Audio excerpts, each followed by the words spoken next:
Hey everybody, welcome back to the Lightside Music Reactions. A while back we reacted to a great singer named Floor Jansen, and the song that we checked out was called My Paragon. And as I reviewed it, a lot of people were telling me that this song really didn't fairly represent her musical skills. And so we're going to go ahead and check out some recommendations. Today's reaction was recommended by username Fear is a Choice You Embrace. So thank you for the suggestion. We're reacting to, actually, they gave me several suggestions to check out. But the one we're checking out today is the song that she did with her band Nightwish called Ghost Love Score from Live at Wacken 2013. So I'm assuming that's like the name of this big festival, apparently, that they did in 2013. So let's go ahead and check this out. This is Nightwish Ghost Love Score from Wacken 2013. All right, here we go.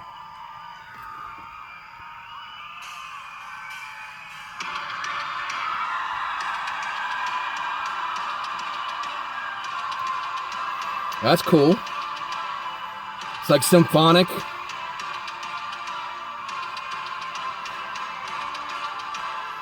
It's like feels like you're in a movie.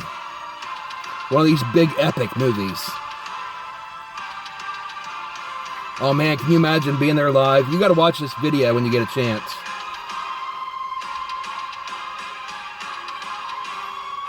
This is live in concert.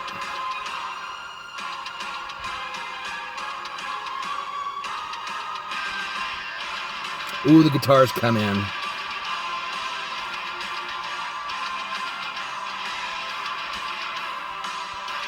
Nice.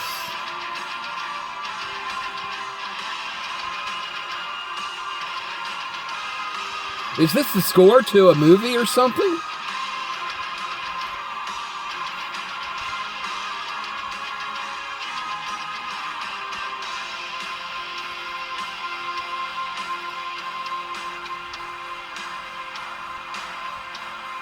Oh, and there she is.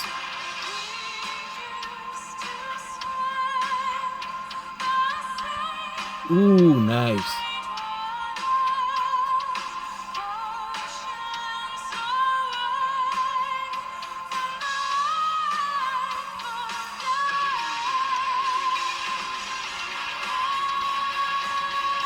Oh, Amy Lee vibes.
Okay, I'm trying to follow along with the lyrics here, but I don't think they're going exactly the same.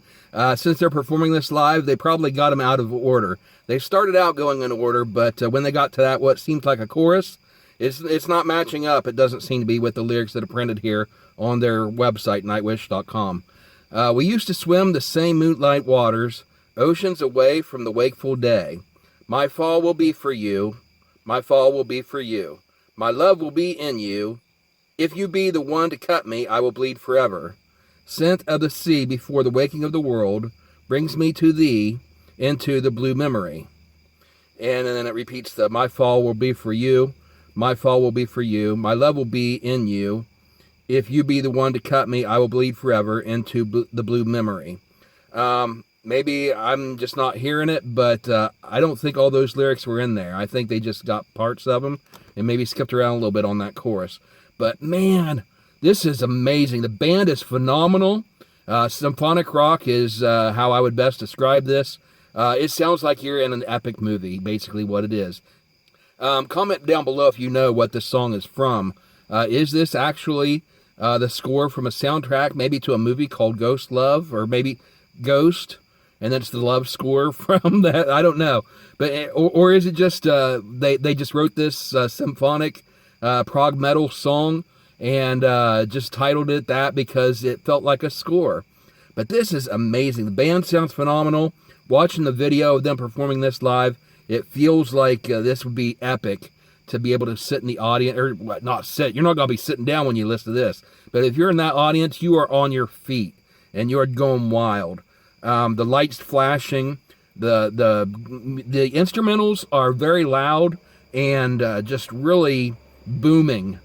And then in a sharp contrast, her vocals are so soft and ethereal, kind of like Amy Lee sort of thing. I think Amy Lee gets a little bit gruff sometimes with her voice, where I'm not getting that with Floor. Here, Floor Jansen, the lead singer here, her voice is just so ethereal and angelic through the whole thing. The lyrics on here, I'm not exactly sure what it's about. I imagine there's a story to this. Just looking ahead to the beginning of the next verse, a siren from the deep came to me. So that's the next line in the song. I'm assuming that maybe this is a story rooted in maybe Greek mythology. And so it's one of those epic stories. I don't know if it's actually from an actual Greek myth or if it's something that they made up as a band when they wrote this song. But it's interesting. It seems like a love song. You know, my fall will be for you. My love will be for you. But then it's almost a dark love song. If you be the one to cut me, I will bleed forever. And so I guess that's a reference to, love hurts, that sort of thing. And love isn't always a nice, pretty thing. Sometimes love is a dark thing, especially when it's unrequited. You know, when you feel something for somebody and they don't feel that same way back toward you. I don't know if that's what it's getting at. You know, if you cut me emotionally, or, going back into the mythology, maybe in the story, it's like a physical thing. These aren't just symbols and not just symbols and metaphors, but an actual part of the story plot. But anyway, it almost seems like a vampire romance, like maybe a Twilight sort of thing. That sort of story where, you've got the unrequited love, or maybe not even unrequited, but a forbidden love that's between maybe a human and a forbidden creature sort of thing that you hear about these stories in mythology. So let's go ahead and get back into the song. I am loving this so far. Okay, so they're mixing it up, getting soft here after that powerful intro.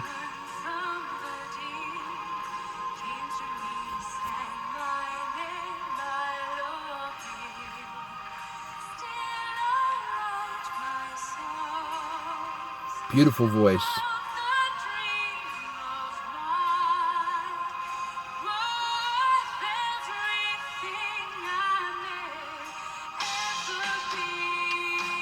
And then building back up.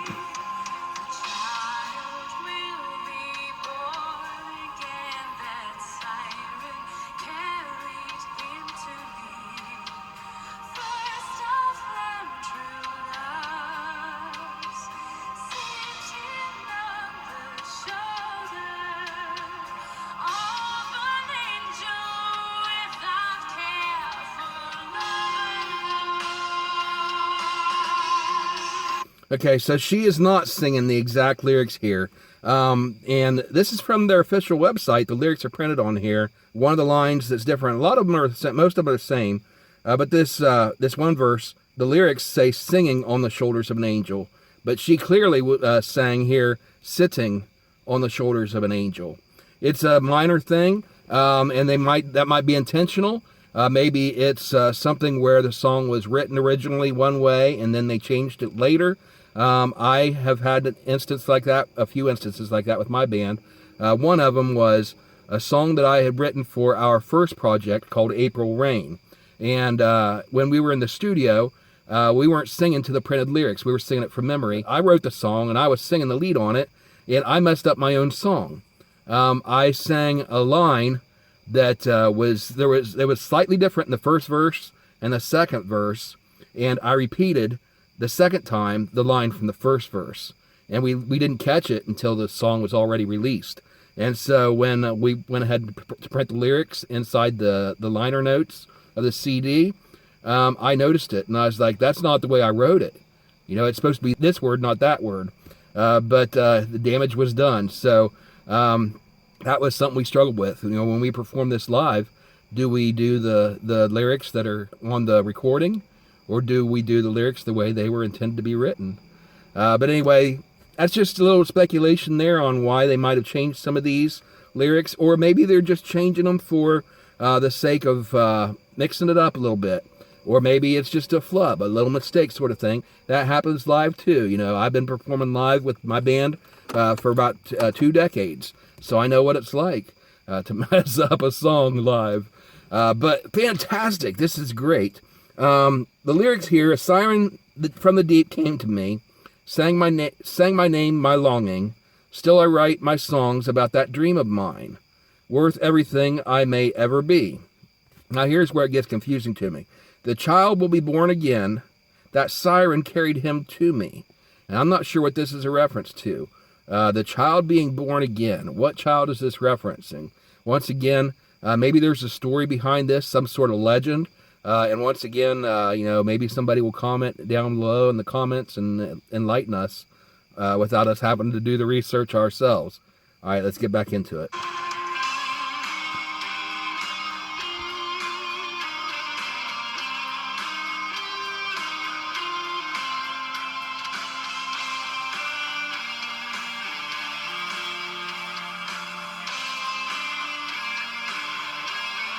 Nice simple lead on the electric.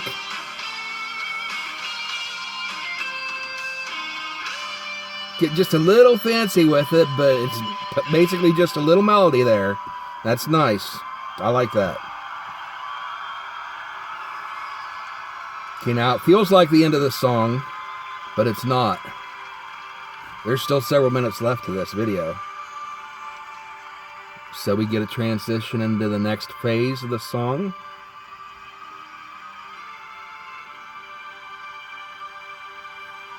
I like that, the soft strings.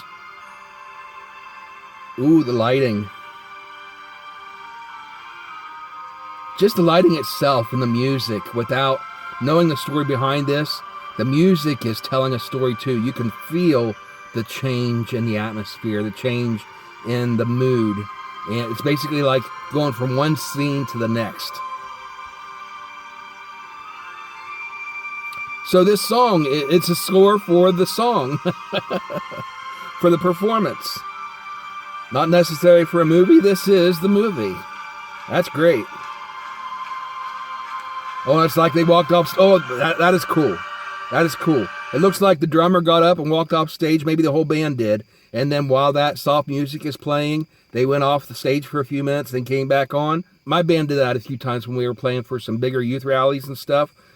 We had this drummer that was traveling with us named Anthony, and he did some pretty fancy stuff with his drumsticks and doing drum solos and stuff like that. And so whenever we were doing a particularly long set, like maybe if we were playing for an hour or more, and then the band would take a break, we'd walk off the stage, set down our instruments, walk off the stage, and get a drink of water or something while the drummer kept playing. And that's basically what they're doing here. They're walking off the stage while the drummer, in our case, the drummer did a drum solo to entertain the audience and then just kept right on playing. And then eventually, as we walk back on stage, he just transitions right into the next song. They are doing, it looks like they're doing the same thing here, except instead the drummer actually walked off stage too.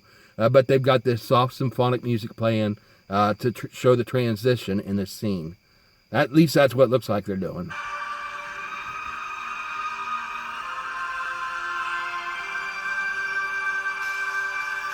And they come back in.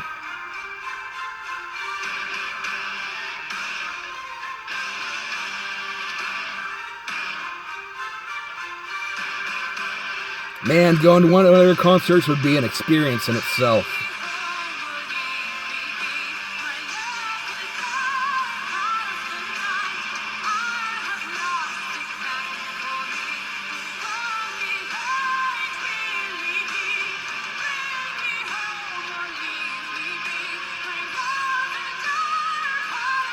Wow, fantastic vocals.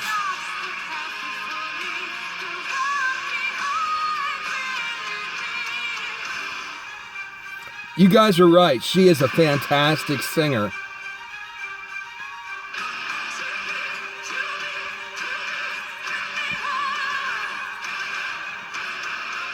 Wow. Ooh, getting in there.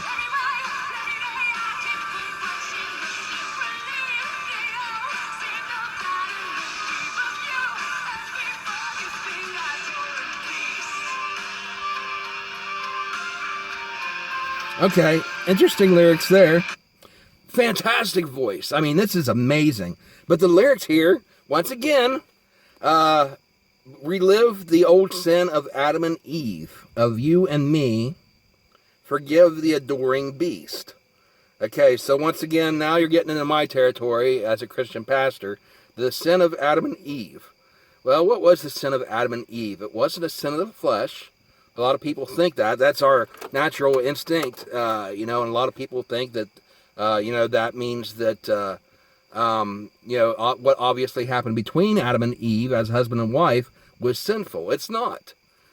God created that and told them to be fruitful and multiply. It was something beautiful. It was something holy. And, of course, it's been corrupted throughout the years, just as any good thing can be corrupted. A lot of people say the internet is evil. Well, the internet is just a tool. It's not good or evil. It's something that you can use for good purposes or for bad purposes. So it's not intrinsically evil and it's not intrinsically good. Same thing with what we think of the sin of Adam and Eve, but it's not a sin. What was the sin of Adam and Eve was disobedience. God told them, do not eat from that tree. And what did they do? When Lucifer, the serpent, came and tempted them, they disobeyed. They ate from the tree. And why was that forbidden from them? Not because as the serpent deceived them and told them, well, the reason he doesn't want you to eat from that is because you'll be wise, because you'll be like him, because you'll be better than you are, and he'll be jealous of you because you'll have as much power as him. Well, just like most lies from the enemy, from Satan, there was some truth mixed in there, but with the truth that he gives you, he mixes in his lies, and the little bit of lies makes the entire thing a lie. And so he deceived them, and because of his deception, they chose their own decision. They chose to be disobedient to God, to disobey him, and that was the sin of Adam and Eve. So is that what she's referencing here? Relive the old sin of Adam and Eve. Is it disobedience? I assume it's not. I assume that what she's referencing is the physical contact between them, which isn't sinful at all if it's done properly. Forgive the adoring beast. We think of that as a reference maybe to Lucifer, to the serpent in the garden. But I don't know, maybe it's a double meaning. Thinking of, once again, I'm censoring myself for sake of YouTube, but the whole concept of the relationship between the man and the woman, being a beast, the man having these beastful desires, and that's not beastly, that's natural. As a husband and the wife, the feelings they have for themselves, physically, emotionally, and spiritually, those are God-given emotions that are not bad. As I said, they're not evil, but they need to be used in a way that glorifies God and not the beast. Okay, let's go ahead and get back into it.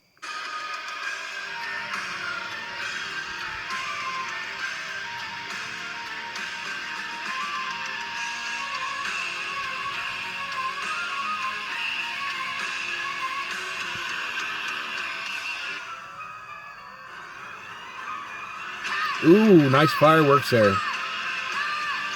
Pyrotechnics. The emotion that you would feel in that audience right there. And she's just masterfully working them up.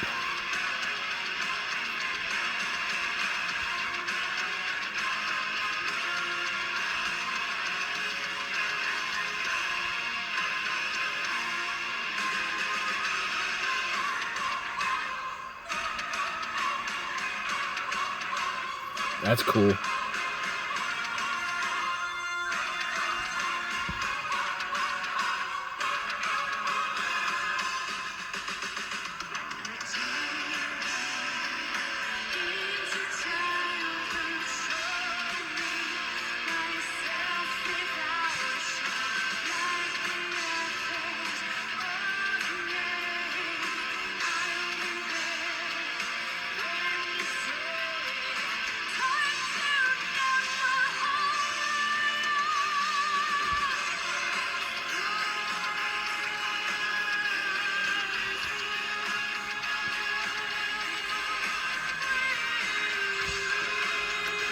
Beautiful voice.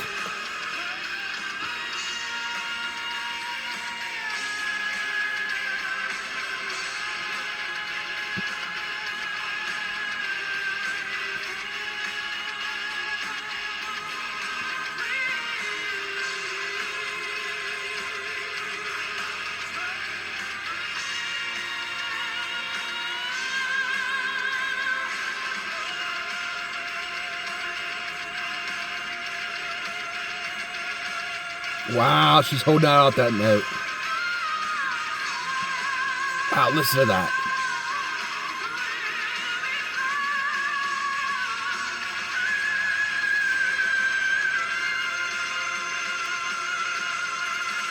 Oh my goodness. Wow. Celine Dion, eat your heart out. There's somebody here that is giving you a run for your money.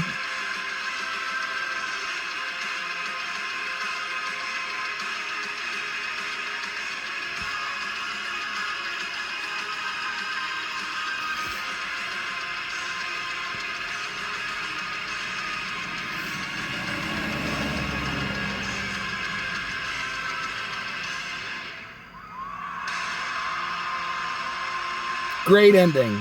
Boom. Bah.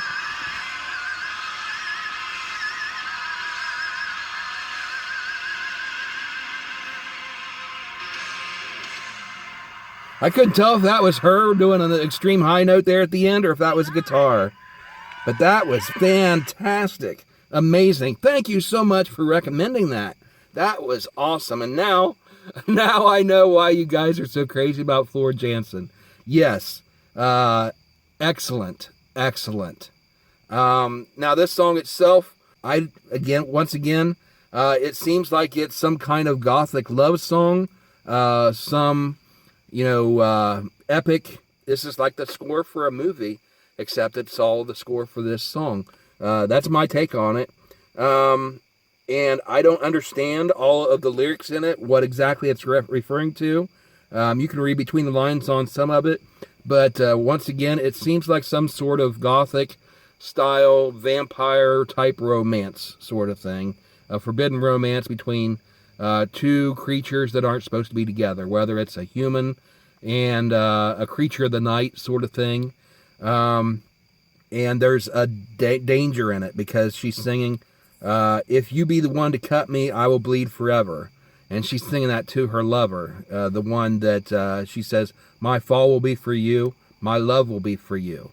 And so she is sacrificing herself to this creature, just like, for lack of better context, I just refer to the Twilight novels, where Bella willingly gives herself over to Edward the vampire, understanding that, it's going to be the death of her, literally.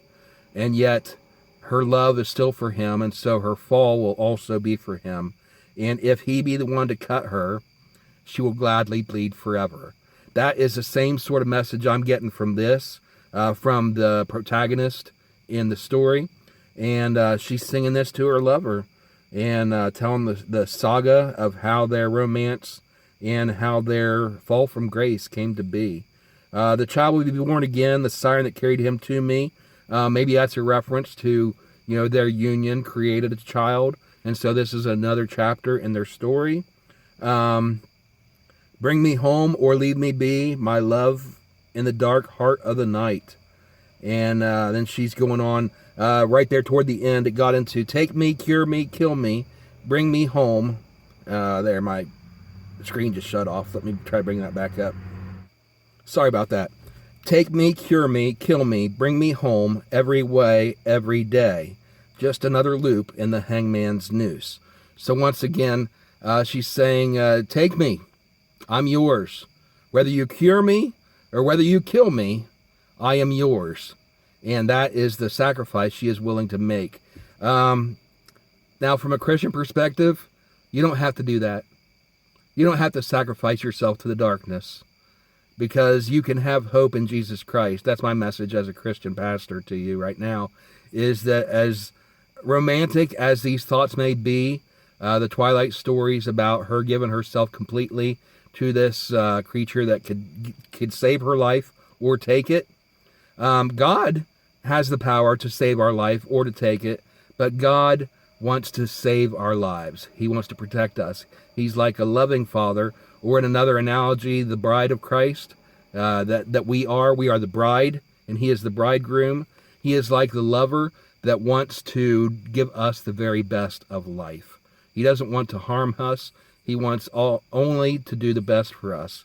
And so, whereas you get into the demonic sort of stuff, which is kind of reading between the lines of this song, is what is in the story. I'm not saying the song is demonic by any means, but rather that the story is telling that tale of the fall into darkness. And once again, this song is about the fall into darkness and choosing to take that dark path. But the only thing I can say is you don't have to take that dark path, because we can have a happy ending and not the dark ending that the story portrays. Anyway, once again, thank you for recommending this. I absolutely loved it. The music was fantastic. Her voice was amazing, and I can understand exactly why you guys are going crazy over her. I definitely want to hear more from this band, and apparently she's had some other bands too, so I'll be checking those out in the future as well. So stay tuned, those of you Floor Jansen and Nightwish fans. We will be checking out more of their stuff in the future. In the meantime, if you have any other recommendations for me to check out, go ahead and comment down below. Hit the like button if you enjoyed this reaction, and subscribe to the channel if you're not already subscribed. Turn on notifications so that you will know whenever we do go live or add new content. And come back next time for some more light side music reactions after you go check out the original video in the link below.